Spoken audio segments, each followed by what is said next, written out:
E aí, pessoal, tudo bem? Vamos iniciar mais uma aula, então, de Microeconomia 2, né? Análise de mercados competitivos. Essa é a nossa quarta aula.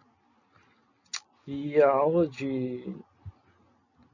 esta aula vai ser, então, sobre preço mínimo, né? A aula passada, então, foi sobre preço máximo e agora a gente vai analisar a política de preço mínimo, né?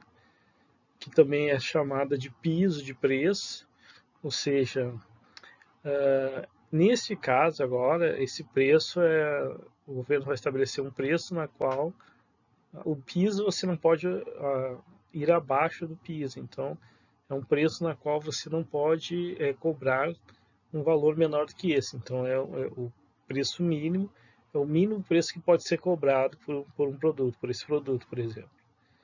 Então, vamos supor que o governo fixe, né, um preço mínimo e vamos ver como é que funciona então essa política e quais os resultados que ela pode ter, tá?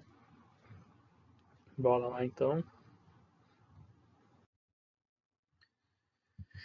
Vamos lá, fixação do preço mínimo. O governo pode estabelecer um piso de preço, ou seja, um nível de preço no qual os produtores não poderão cobrar abaixo dele, como eu falei. Dessa forma, o objetivo do governo pode ser beneficiar os produtores, definindo um preço maior que o preço de equilíbrio de mercado. Tá, aqui eu já estou dizendo, né? O preço mínimo normalmente é um preço maior que o preço de mercado, ou seja, os produtores, se você botar o preço mínimo, a gente vai ver isso também, só como exemplo, né? Se botar o preço mínimo abaixo do preço do mercado, aí não faz sentido, né? Ou seja, um preço abaixo do preço do mercado, ninguém vai querer cobrar menos do que ele, todo mundo vai querer, os produtores no caso, cobrar mais, né? Então, se você botar um preço mínimo que é proibido cobrar abaixo deles, já vai ser incentivo para os produtores não cobrar abaixo dele e entender o equilíbrio. Então, por isso que se bota ele acima do equilíbrio de mercado. Aí sim, porque a tendência natural é cobrar o preço de equilíbrio, mas por um motivo que a gente vai ver, o governo fixa acima desse preço de equilíbrio e estabelece que não pode ser cobrado então um preço abaixo dele. Ele dá um teto de preço acima do equilíbrio. Essa é a ideia do preço mínimo. Então, caso o governo fixe um preço mínimo abaixo do equilíbrio, como eu falei, no mercado, isso vai resultar nulo, né? Essa política nula. Então, ele não vai fazer isso. A gente vai ver isso como exemplo no gráfico, mas o importante é ele fixando um preço acima do equilíbrio, e aí o produtor não vai poder cobrar menos do que isso. Quais são os efeitos e por que ele faria isso também, né? Quem é que é beneficiado com essa política? Vamos ver? Então, está aqui. Então, suponha que o governo estabeleça um preço mínimo abaixo do equilíbrio, como eu falei, para vocês verem que isso não tem sentido, botar um preço abaixo do equilíbrio, porque o que é o preço mínimo? É um preço na qual é proibido você cobrar um valor abaixo dele, tá? Mas se o preço já está abaixo do equilíbrio, não há nenhum produtor que queira cobrar abaixo desse valor, todos eles vão querer cobrar acima desse valor, a tendência do mercado é ir para o equilíbrio, então é isso que vai acontecer. Nesse caso é nulo, pois não existe interesse do produtor em estabelecer um preço abaixo do preço mínimo. Então, o preço tenderá ao equilíbrio e permanecerá estável nesse nível. Então é isso que vai acontecer. Os produtores então vão cobrar acima dele, que acima é permitido, né? Não é permitido abaixo. Então o preço vai subir até o equilíbrio. Ok, pessoal? Tá. Mas importante para nós é exatamente supor, né, que o governo vai cobrar um preço mínimo acima do que ele vai fazer isso. Se ele for estabelecer um preço mínimo, necessariamente é porque ele considera o preço de mercado muito baixo, então ele estabelece um preço mais alto. Então aí a gente já tem uma ideia de quem ganha com isso. Nesse caso vai ser os produtores. Então, o governo pode estar querendo incentivar o ganho de renda, né, econômica para alguns produtores e estabelecer um preço maior no mercado para que esses produtores venham a ganhar. Então tá aí. Vamos tratar da hipótese otimista primeiro. Aqui também, pessoal, a gente vai ter essa questão de otimista e pessimista. Aqui até vai ser diferente um pouco. Vamos começar pelo caso otimista, que é aquele que o impacto é menor possível no mercado, ou seja, a gente sabe que todo tipo de intervenção vai ter algum impacto sobre o mercado. a gente vai considerar aqui o menor impacto possível. Então, supõe que o governo estabeleça preço acima do mercado.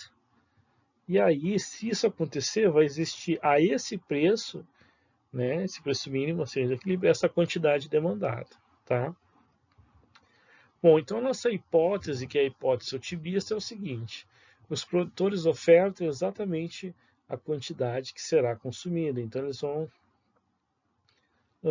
notar que o preço está acima do mercado, que a quantidade demandada é menor, e vão ofertar somente esta quantidade. Se isso acontecer, pessoal, a nossa análise então se dá somente nessas 4 áreas aqui, A, B e C, tá?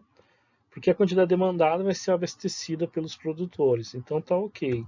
Mas mesmo assim, o que vai acontecer? A variação do excedente do consumidor vai ser perder a área A, porque agora está mais caro, né? Consumir, o preço mínimo é acima do preço de equilíbrio de mercado, então ele paga mais, ele perde a área A, e ele perde a área B, porque agora ele não consome mais a quantidade de equilíbrio. Ele consome uma quantidade menor, que é a quantidade QD ali, que é a quantidade demandada. Então ele perde a área A e perde a área B. Para o consumidor é isso, está dado já a perda dele é A menos B. A variação do excedente do produtor é que vai ter algum ganho. A variação do excedente do produtor, ele ganha a área A, né?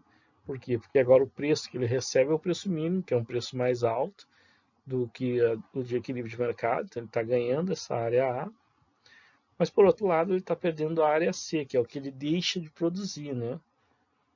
Na parte anterior do excedente do produtor, que é aquela região triangular abaixo ali, né?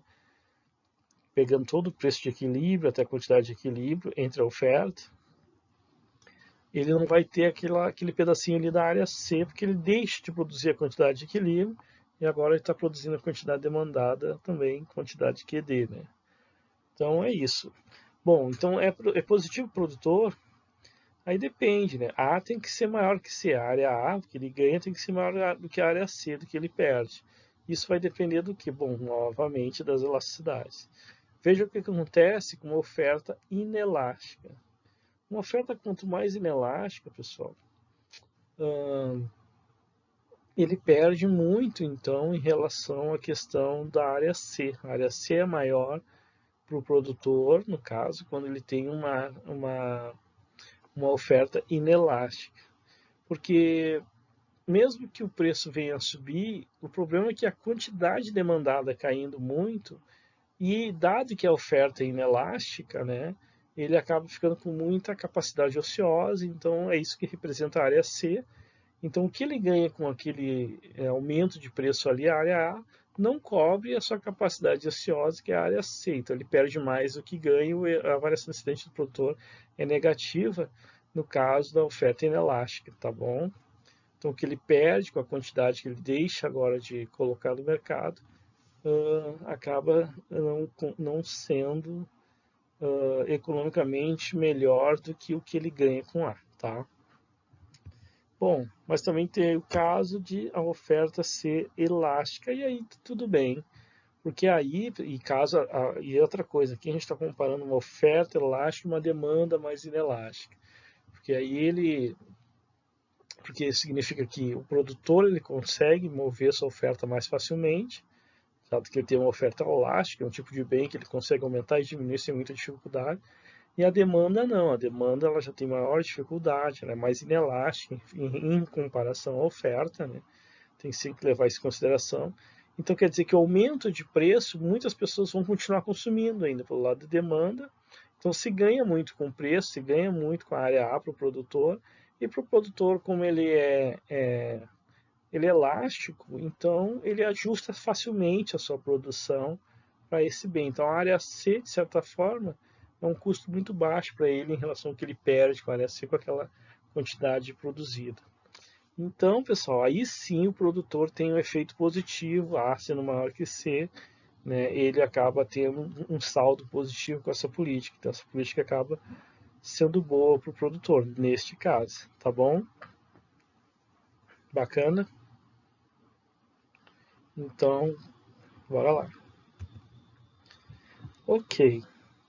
Vamos pegar agora a variação do excedente total, que é considerar as duas. a soma das duas hipóteses, a gente já pode ver que vai ser menos B e menos C.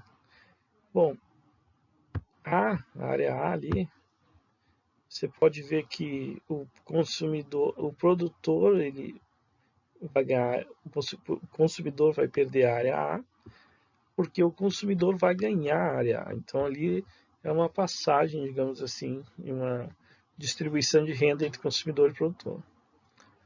E fora isso, tanto o produtor quanto o consumidor vão perder. O consumidor vai perder a área B, que ele vai consumir menos, e o produtor vai perder a área C, que ele vai produzir menos. Então, por isso que a variação do excedente total é menos B menos C. E esse é o resultado, a priori, com essa política, é o melhor resultado, no sentido que é o peso morto, como a gente viu, o menor peso morto que essa política pode ter, tá bom? Então tá aí. Caso otimista sobre o efeito do preço mínimo, considerando o menor peso morto possível.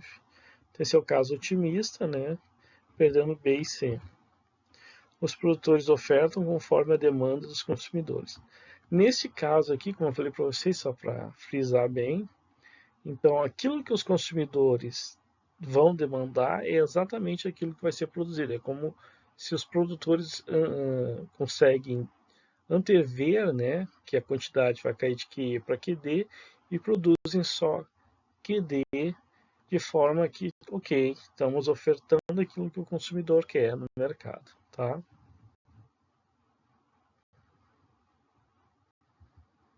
Aí. Então é isso que ganha. E é isso que sobra. Vejam que a área A ganha o produtor, né, faz parte agora do seu excedente total. E aquele triângulozinho azul é tudo que o consumidor tem, que sobrou para ele. Ele perdeu o B e ele perdeu o A, né? Então é isso, tá bom? De B e C ninguém ganha. Bom, agora suponho que o governo estabeleça um preço mínimo acima de equilíbrio, novamente, só que agora é o caso pessimista. E outra coisa, é o primeiro caso pessimista. Aqui a gente vai ter duas hipóteses pessimistas que pode acontecer nesse mercado. Então essa é a diferença. Bora ver. Então tá aqui a quantidade demandada. Só que se o preço mínimo é fixado nesse nível, pessoal, o que vai acontecer é que os produtores podem responder a esse preço, né? Então essa é a hipótese agora, no nosso primeiro caso pessimista. Os produtores respondem esse preço. Ou seja, talvez eles não analisem que a quantidade demandada, o QD ali, seja o que eles vão produzir realmente, né? Na verdade, eles vão olhar para preço, o preço está mais alto, e um preço mais alto significa mais retorno, cobrir mais custos, poder expandir a produção, e é isso que os produtores normalmente fazem. Então, vamos supor que aqui eles vão fazer isso, que é o que é bem possível que aconteça. Então, a quantidade ofertada vai responder a esse preço mínimo e vai ser maior. Então, dá para ver que a gente vai ter um excesso de oferta, né?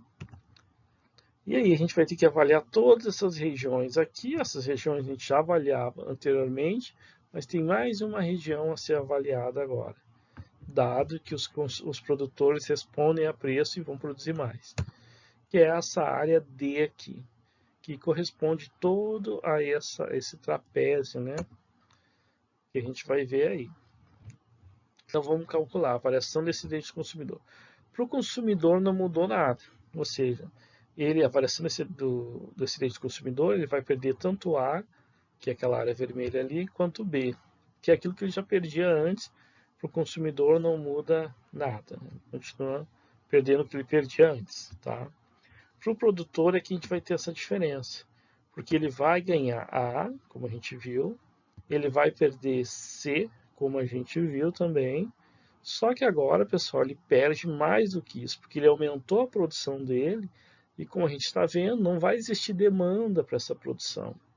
Então, ele vai pagar os custos dessa produção e ele vai, por hipótese aqui, perder essa produção, perder os custos de produção. Ele vai ter um estoque indesejado na qual ele não vai conseguir escoar. Então, esse custo é toda essa área D aqui, tá? Que representa, né, o custo com essa produção. Bacana? mais ou menos bacana, né? Não tá tão bacana isso não, mas é fato. Então, pessoal, toda essa área, como eu falei para vocês, trapezoidal, né? Ela, que é a área D, ela é o custo de se produzir até aquele nível que é S. E aí quem paga isso é o produtor. E ele perde isso. Então, por isso que esse é um caso pessimista. Então, ele perde a área C, tá? Porque ele antes vendia a área C, agora ele não vende, né? Que ele está vendendo até QD. E ele perde a área D, porque ele produziu tudo aquilo ali, ok? E agora ele não vai conseguir vender. Porque antes ele só produzia até QD. Então ele perdia a área C porque ele não ganhava a área C. Ele não, ele não vendia aquela área ali. Ele antes vendia, quando estava aqui de mercado, e ele deixou de vender. Então, lá no outro caso, ele perdia C porque ele deixou de vender. Aqui ele continua perdendo C, ele continua deixando de vender o equilíbrio, porque só vai conseguir vender na prática até QD. Só que, como ele produziu mais até QS ali, então ele também acaba incorporando todo o custo da área D, ok? E aí acaba que ele ganha A, tudo bem, mas ele ainda continua perdendo C e perde D também. Esse é um caso, como eu falei para vocês, pessimista do que pode acontecer nesse mercado. Bom, vamos ver a variação do excedente total.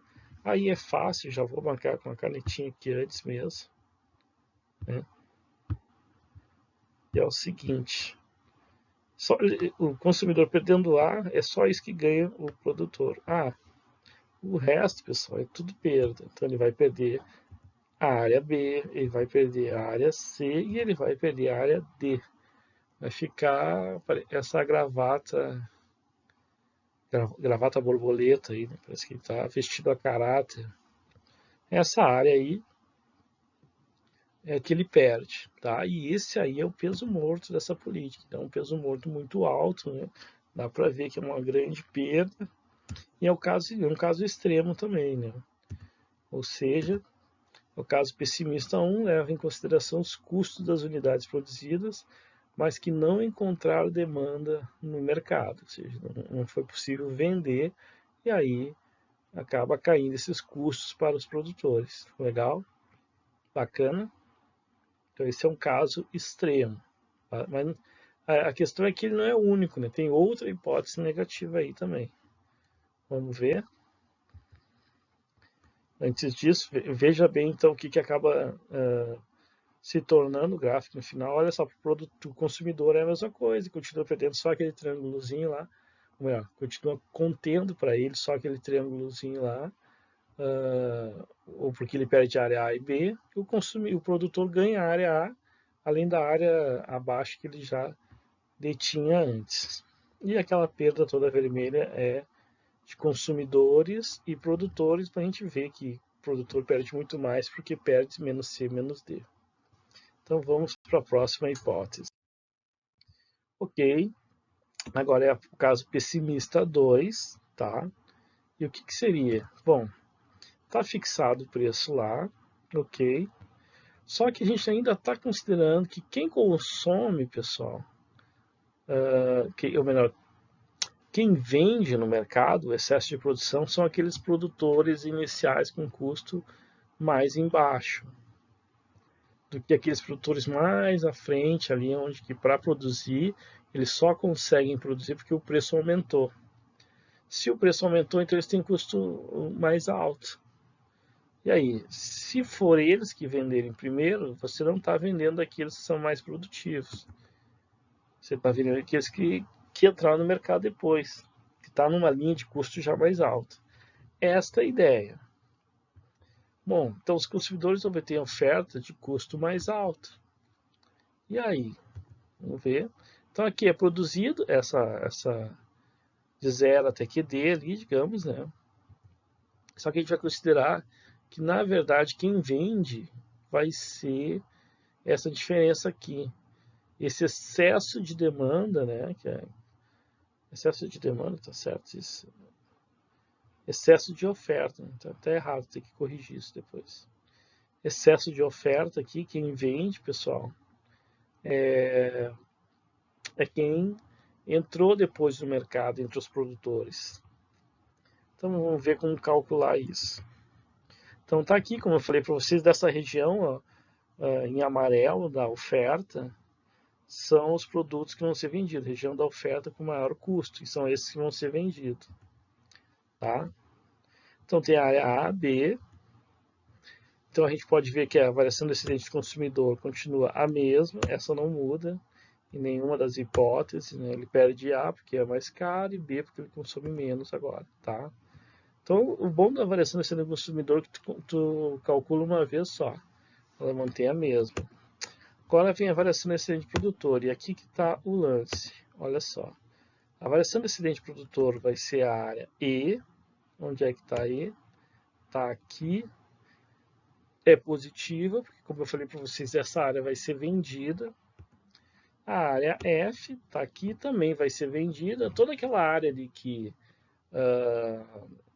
é a de custo mais alto vai ser vendida. A gente vai deixar para onde o custo é mais baixo, com a parte que é perdida e que não consegue ser vendida. Então vai ser essa área G aqui, que antes tinha um excedente do consumidor, agora não vai ter mais. Esses aí são os que não vão conseguir vender o produto no mercado e vão ter o custo de produzir. Então a área H também, tá?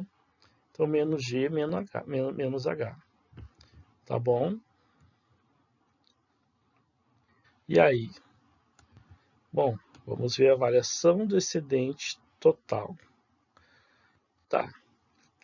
Primeiro, o que se ganha aqui, né? EF se ganha.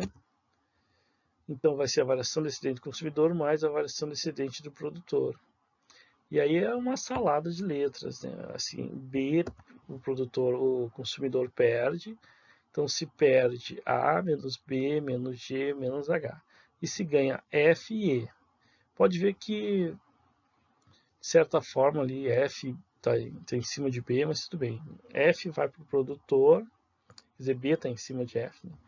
E B deixa de ir para o consumidor, digamos assim.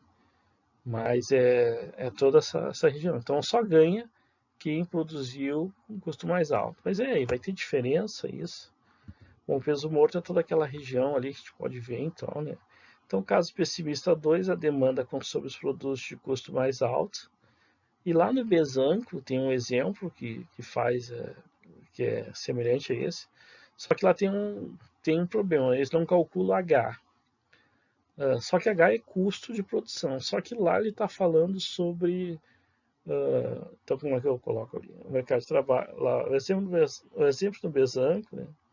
O exemplo sobre o mercado de trabalho não leva em consideração os custos de produção não vendida, pois a qualificação e a responsabilidade do trabalhador, porque ele está falando do mercado de trabalho, né?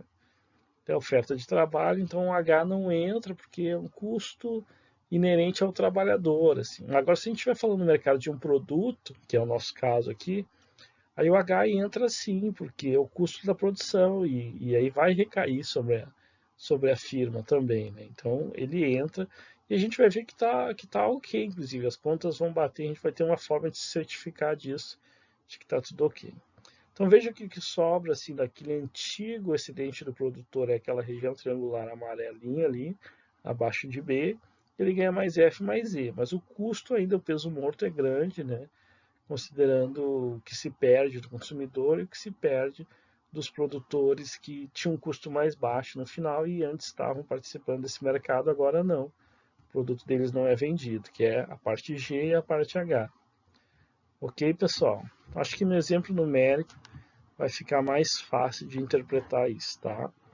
Mas essa é a ideia. Então vamos lá para o nosso exemplo numérico, que a gente já vem algumas aulas né, utilizando esse exemplo, porque ele é mais simples assim para facilitar o entendimento.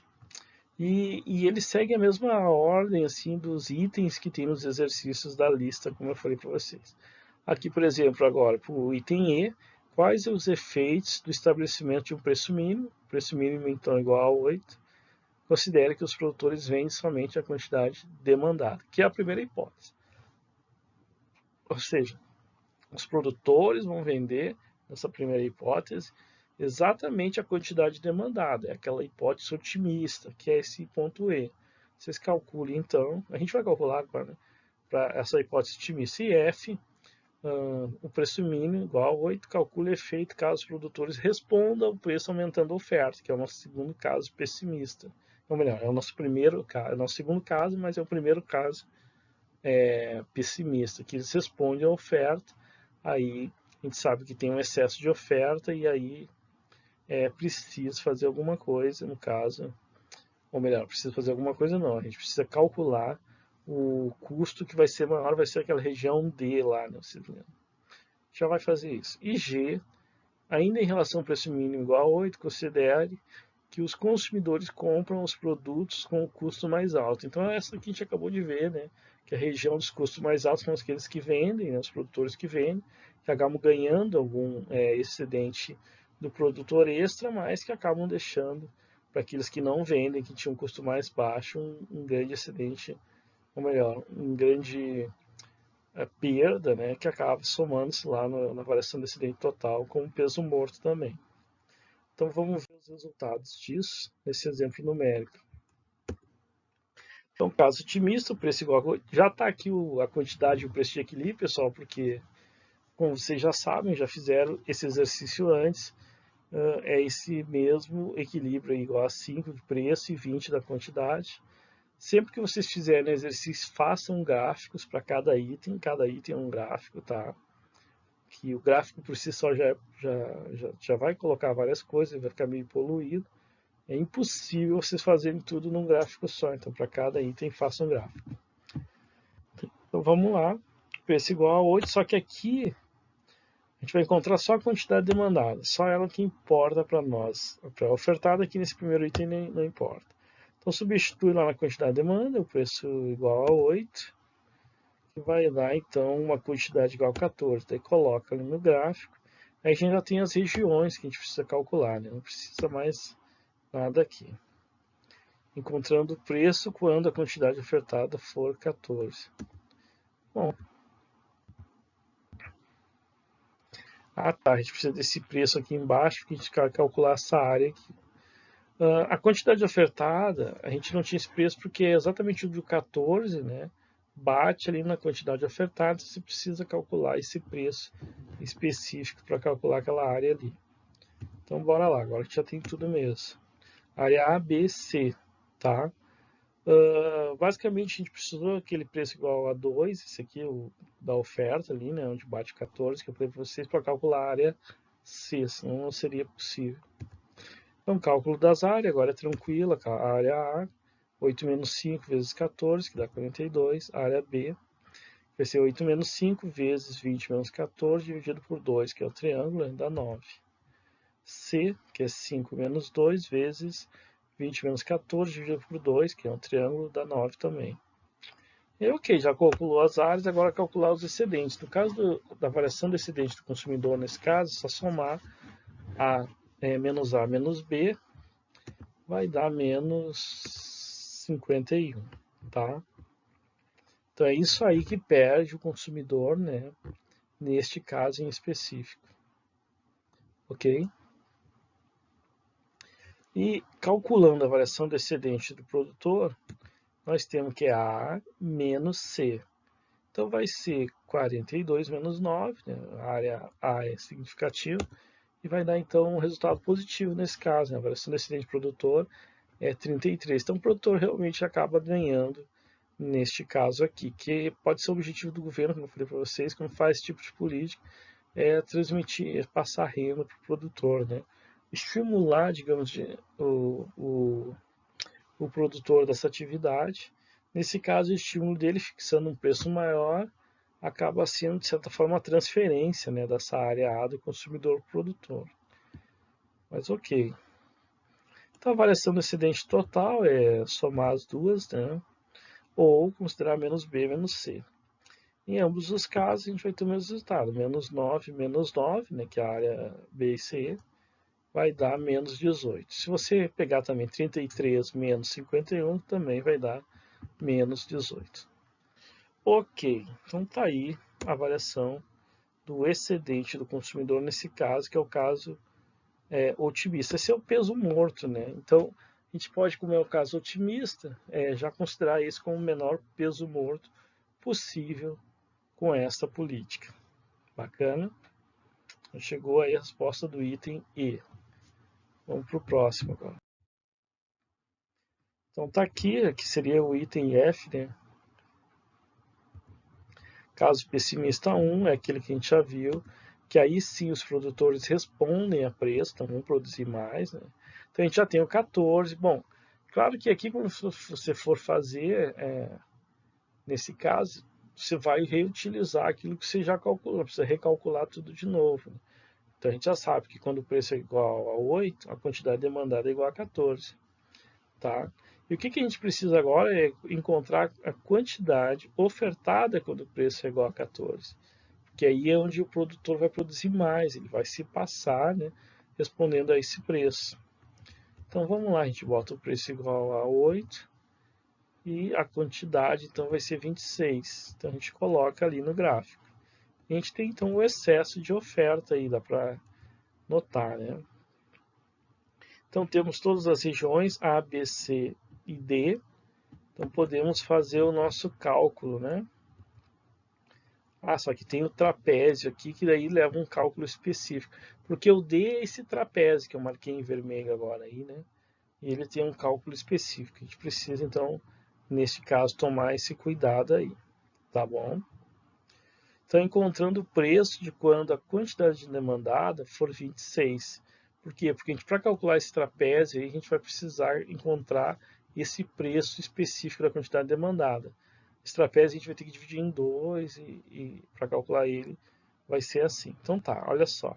Quantidade demandada, então pega ali a função de demanda igual a 26, que a gente acabou de encontrar, e vai encontrar o preço correspondente de demanda, que vai ser igual a 2. Aí marca ali, né, no gráfico, tá bom? Isso para poder calcular a área D. E nesse caso é igual a 2, né, que é inclusive idêntico ao preço de oferta quando a quantidade é igual a 14. Tá? Então está tudo batendo aí. Então, cálculo das áreas, A vai ser já calculada, já calculamos antes, né? Pode calcular de novo. B vai ser igual a 9.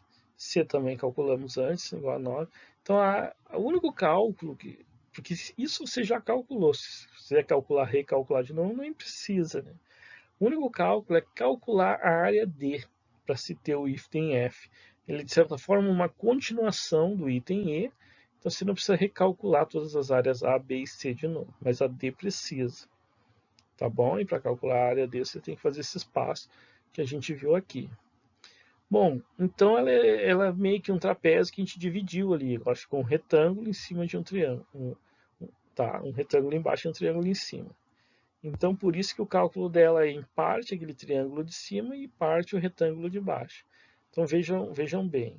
Aquele triângulo de cima vai ser 8 menos 2 vezes 26 menos 14. Dá para ver bem a área ali. Como ele vai dar todo aquele quadrado, aquele retângulo lá, né? Tu divide ele por 2 e aí dá só aquele triângulo do desenho ali. Mais aquele retângulo de baixo, que é fácil, né? É 2, né? Porque está de 2 até a origem, vezes 26 menos 14. Então, pessoal, tá aqui, ó. Só o 2 aqui. E aqui o 26. Devo fazer a chave. Devo fazer a chavezinha aqui. Né? Vou fazer de conta que deu. 26 menos 14. Então dá aquela área de retângulo ali, mais o triângulo que está em cima, vai dar toda a área D. Que no caso aqui, fazendo os cálculos, dá 60. Ok, pessoal? Então D igual a 60. A gente calculou então esse retângulo que de novo eu estou pintando para vocês. Aquele tracejado ali, ó, vocês estão olhando bem, na área D é o triângulo de cima que a gente calculou, que está ali também no cálculo, no caso. E o retângulo de baixo que está ali no cálculo também. Tá? Fazendo esse exercício, mais ou menos vocês já viram como calcular o retângulo e o triângulo. Né? Ok. Então vamos lá calcular a variação do excedente do consumidor. É a mesma, sabemos que é aquela área ali mesmo e que dá 51. A variação excedente do produtor, pessoal, é que muda, porque agora tem que se descontar D também, a área D, que é a área de custo daquilo que ele produziu a mais e que ele não vai conseguir vender no mercado. Então vai ser ganha a área A, perde a área C, mas perde a área D também. E é bem alta a área D, porque ela é 60, né? Então dá 42 da área A, menos 9, menos 60. E vai dar negativo, vai dar menos 27. Então veja bem que aqui essa política não teve nem sentido se os produtores responderem a preço, que é bem comum que eles façam, porque aí vai dar um negativo de menos 27, tá bom? Então veja que fixar preço e os produtores respondendo a esse preço é algo que pode dar bem negativo. Está tudo negativo, inclusive. E o que é a variação do acidente total peso morto, né? É a soma dos dois, os dois são negativos, né? Menos 51, menos 27 vai dar menos 78. Ou seja, é alto, né? O peso morto. E representa essa área aqui, lembra?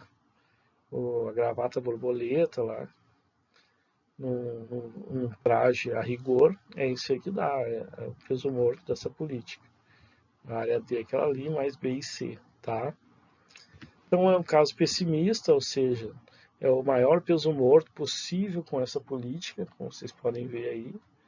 E é isso, né? Que se todos os produtores responderem a preço, eles vão fazer uma grande produção que não vai ser vendida nesse mercado, dado que o preço é muito alto, não vai ter tantos consumidores assim, vai ter um excesso de oferta que não vai ser vendido. E isso faz a gente ir para a próxima hipótese, que é o ponto G, que é a hipótese do caso pessimista 2, na qual, além de tudo, né, quem vai vender essa produção é aqueles de custo mais alto, não como a gente viu antes, que são os que têm o custo mais baixo. Então, qual vai ser o efeito? Então, essa região aqui é quem produz até 14. Assim, não é quem produz, na verdade, vai ser a área que vai ser consumida até 14, que é a única demanda que vai existir. E vamos supor que quem consome isso aqui são aqueles que produzem lá na frente, ou seja, aqueles com aqueles com custo mais alto. Só que aí a gente bota esse excesso de oferta, toda essa região aí, lembra? Agora acertou o excesso de oferta.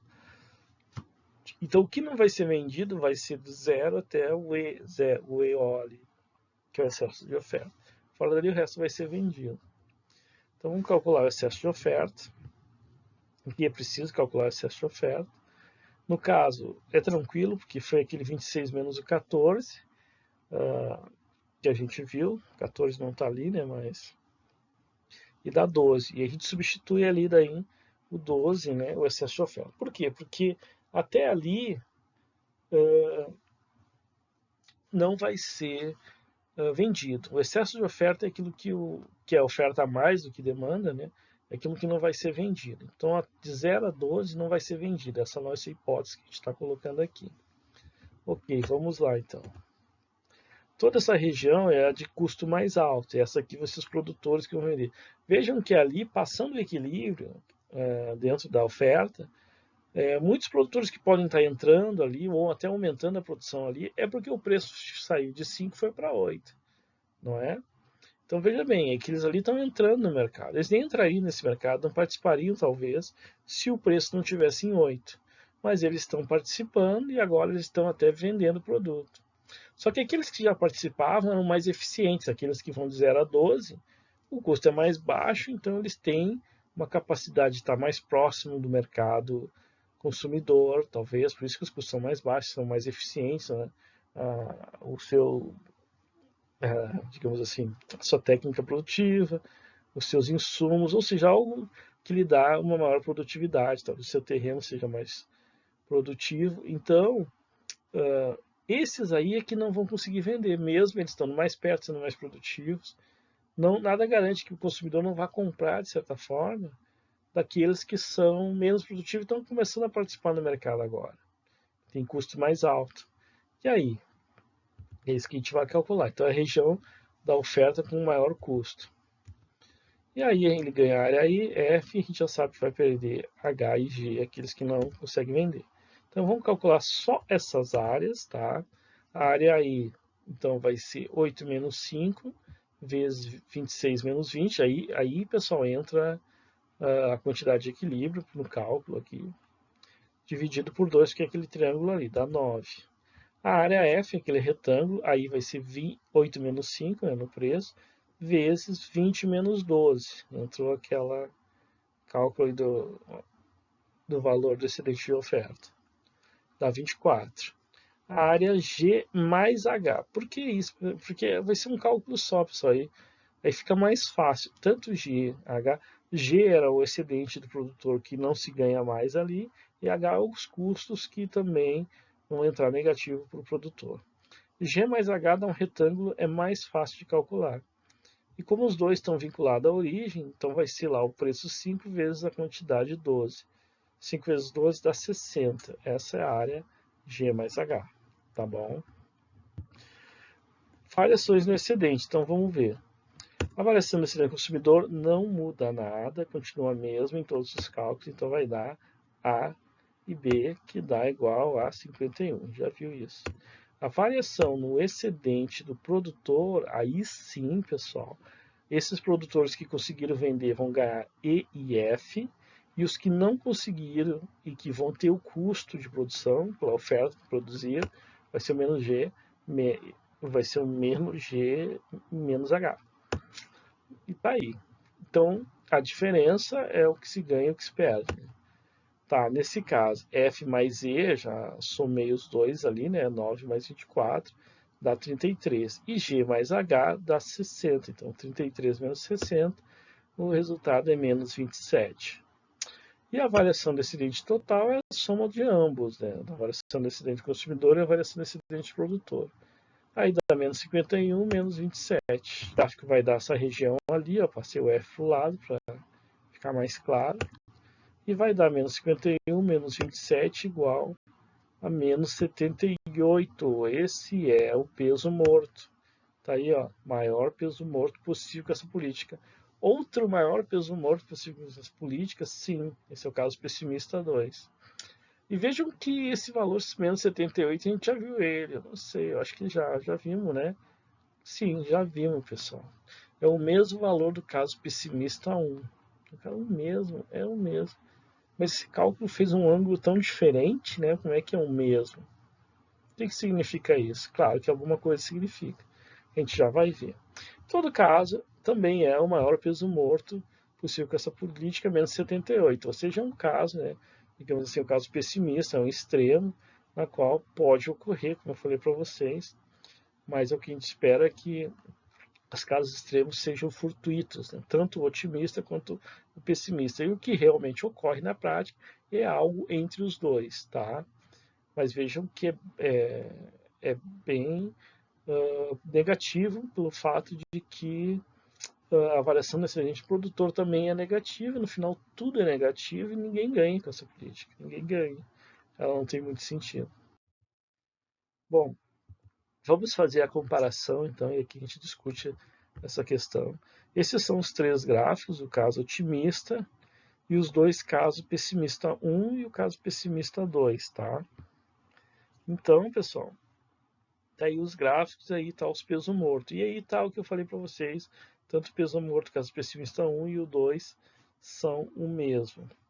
Vamos ver o que a gente tem, então. Portanto, o intervalo entre o menor e o maior peso morto da política do preço mínimo será 18, que é o menor, né, no caso otimista, e 78, que é o maior, e que ocorre nos dois casos pessimista. Né?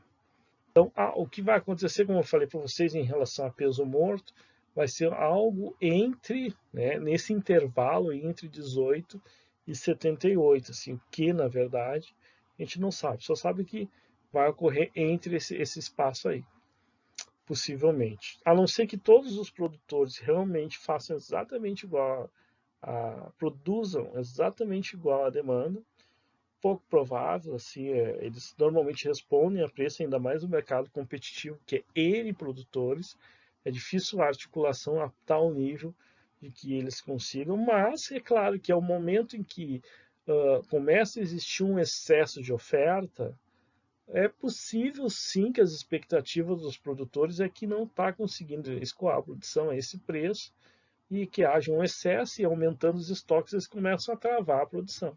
Há sim a possibilidade. Por isso que não dá para dizer também que no final das contas o peso morto vai ser 78, menos 78, que eles vão produzir até aquele nível máximo que o preço tem de retorno.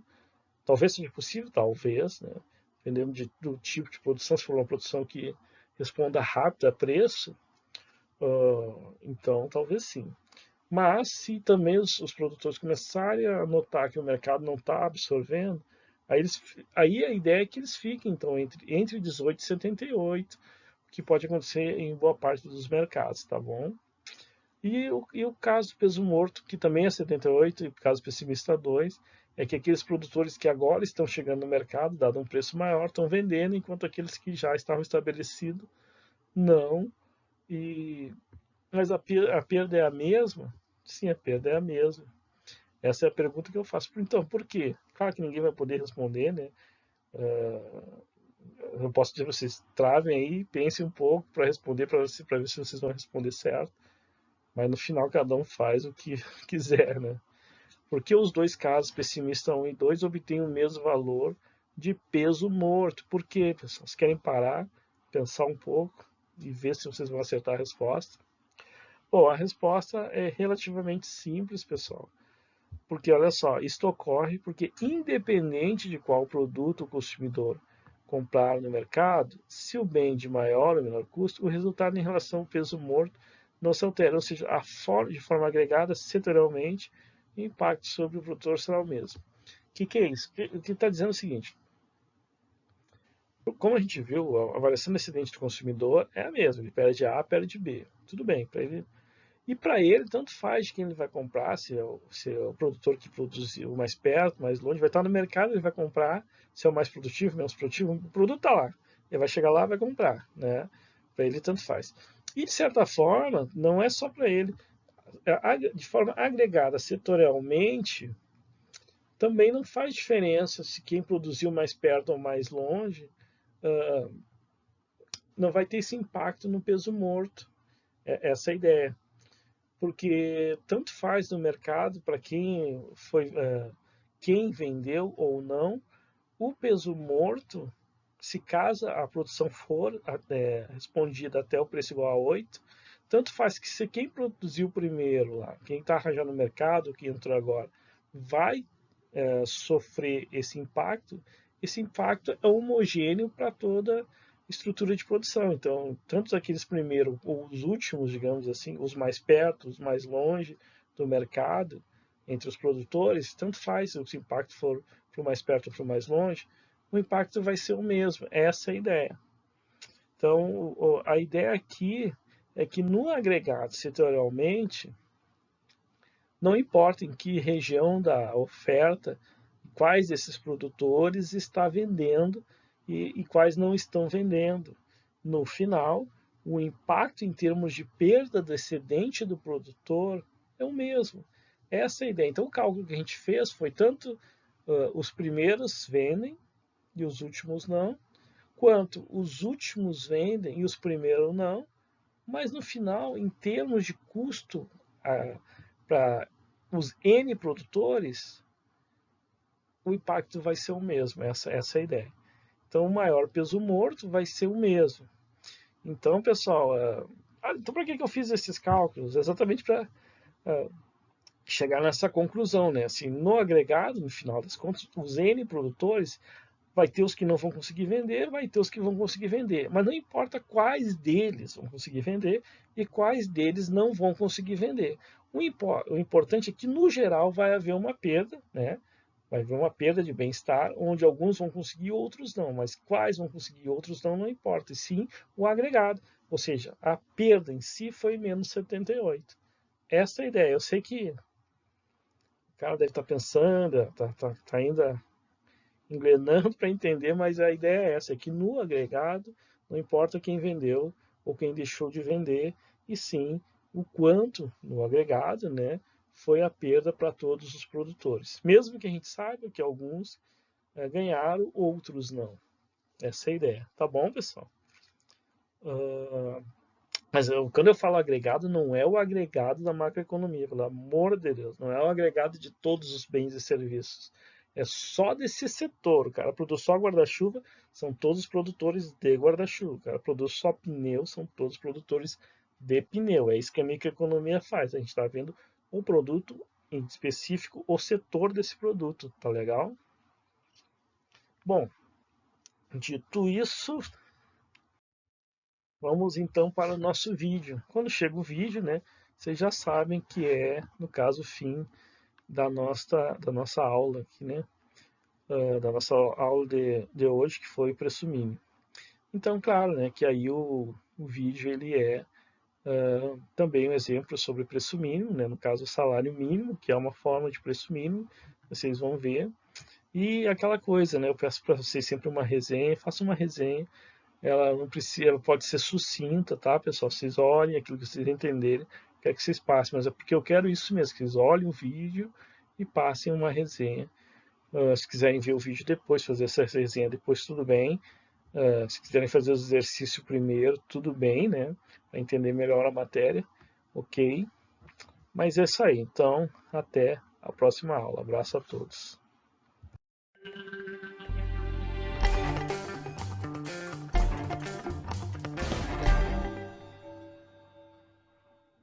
In the next two videos, we'll turn our attention to price floors and their effects. In this video, we'll look at the first two effects and cover one of the most well-known price floors, the minimum wage. Let's get started. A price floor is a minimum price allowed by law. That is, it is a price below which it is illegal to buy or sell. It's called a price floor because you cannot go below the floor. We're going to show that price floors create four significant effects: surpluses, lost gains from trade, wasteful increases in quality, and a misallocation of resources. We're going to go through these each in turn. Before we do so, however, it's worthwhile asking this question. Price floors are less common than price ceilings. Why is this? That is, it's more common to see a price being held below the market price than it is to see a price being held above the market price. Why? One reason may be political. That is, there are typically more buyers of goods than there are sellers of goods. So when you hold a price below the market price, you may benefit, or at least appear to benefit, more buyers, more people, more voters than when you hold a price above the market price, which would appear to harm buyers. Now, interestingly, the paradigmatic, the classic case of a price floor is the exception which proves the rule, because the classic case of a price floor is a good for which there are more sellers than there are buyers. So here's a case where the price is kept above the market price, and it makes sense politically because there are lots of sellers compared to buyers. So what is this good for which price floor is common and for which sellers exceed buyers? We'll get to that in just a moment. Think about it. So one of the things which a price floor does is it creates surpluses. Okay, now have you thought of the good which a price floor is common, and it's a good for which the number of suppliers exceeds the number of buyers? Well, the minimum wage is a price floor. The minimum wage is a price below which you cannot sell labor. And the suppliers of labor exceed the buyers of labor. So it's not surprisingly that a minimum wage is often politically successful. Now, who will the minimum wage affect? Workers with very high productivity who are already earning more than the minimum wage, they're not going to be affected by the minimum wage, perhaps at all. Instead, it will affect the least experienced, least educated, least trained workers. Low-skilled teenagers, for example, are most likely to be affected by the minimum wage. Now, I said that a price floor creates surpluses. A minimum wage is a price floor, so it's going to create a surplus. A surplus of labor we call what? We say a gaggle of geese, a pride of lions. A surplus of labor is called unemployment. So let's look with our model to understand how a minimum wage can create unemployment particularly among the least skilled workers. Okay, here's our standard diagram, except we're going to put the quantity of labor, especially unskilled labor, on the horizontal axis, the wage or the price of labor on the vertical axis. There's our supply curve. There's our demand curve with the market wage and the market employment level. Now we're going to add the minimum wage. This is a price floor below which it is illegal to buy or sell this good, labor. Now we just read the consequences of the price floor off the diagram. So we read, for example, that at the minimum wage, the quantity of labor demanded is read off the demand curve. Remember, this is the demand for labor. So this is the quantity of labor demanded. And at the minimum wage, the quantity of labor supplied is read off the supply curve. Let's put that point on. That's QS. So we have QS units of labor supplied, QD units of labor demanded. QS is bigger than QD, so the difference between them is a surplus of labor, also known as unemployment. Now, the minimum wage is a controversial and hotly debated issue. Some academic results indicate that the unemployment effect of a modest increase in the minimum wage would not be substantial. At the same time, however, we also have to recognize that a modest increase in the minimum wage would not have big benefits either. First, only a small percentage of workers are going to be affected by the minimum wage. 97% or so of workers already earn more than the minimum wage. In fact, even among young workers, 94% or so, less than 25 years of age, they already earn more than the minimum wage. At best, the minimum wage will raise the wages of some low-skill and young workers, most of whose wages would have increased anyway as they became more skilled. At worst, the minimum wage will increase the price of a hamburger, create some unemployment, and or keep some teenagers in school for a bit longer. Not all necessarily bad things.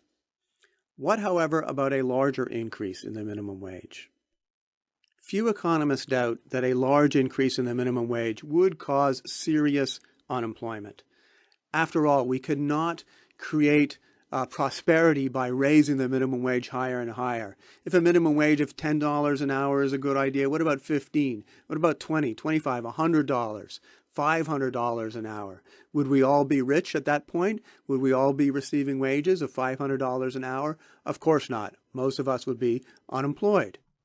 So a large increase in the minimum wage is going to cause serious unemployment. And a good example of this is Puerto Rico in 1938. Congress actually set the first minimum wage at this time at 25 cents an hour. Now, that may seem low, but that's at a time when the average wage in the United States was still less than $1 an hour, with 62.5 cents an hour. Congress, however, forgot to exempt Puerto Rico, when the average wages in Puerto Rico at that time were much lower than in the rest of the United States, only 3 cents to 4 cents an hour. So this modest increase in the minimum wage for the continental United States was a huge increase in the minimum wage for Puerto Rico. And lots of Puerto Rican firms went bankrupt. It created devastating unemployment. In fact, Puerto Rican politicians came to Washington to beg for an exemption to get them out of the minimum wage. So a large increase in the minimum wage would certainly cause substantial and serious unemployment. We do see higher minimum wages in other countries. The minimum wage in France is higher than the US relative to average wages in those two countries. In addition, labor laws in France make it very difficult to fire workers once they have been hired. As a result, firms in France are very reluctant to hire new workers. Younger workers are especially affected because they're less productive and also they're less known commodities, so the risk of hiring them is greater. As a result, unemployment among young workers is very high in France. It was 23% in 2005, and that was long before the economic crisis, the financial crisis affecting the entire world. So even during good times, unemployment in France among young workers is very high because the minimum wage is high and because firms don't want to hire given how difficult it is to fire workers. Okay, let's also show that the minimum wage creates lost gains from trade. This ought to be very familiar by now. At the minimum wage, the quantity of labor demanded is given by QD. That is less than the quantity of labor which would be traded given the market wage, this market employment. Key point is that there are buyers of labor who are willing to buy labor at a price below the minimum wage, and there are suppliers of labor, workers, who are willing to work below the minimum wage. These deals would be mutually profitable, but they are illegal. So there are buyers of labor who are willing to buy below the minimum wage. There are sellers willing to sell. These deals would be mutually profitable, but they're illegal. They're not made. Because of that, there are lost gains from trade or a deadweight loss. Okay, so we have covered the first two effects of price floors, namely surpluses and lost gains from trade. In the next lecture, we will use a slightly different example to look at wasteful increases in quality and a misallocation of resources.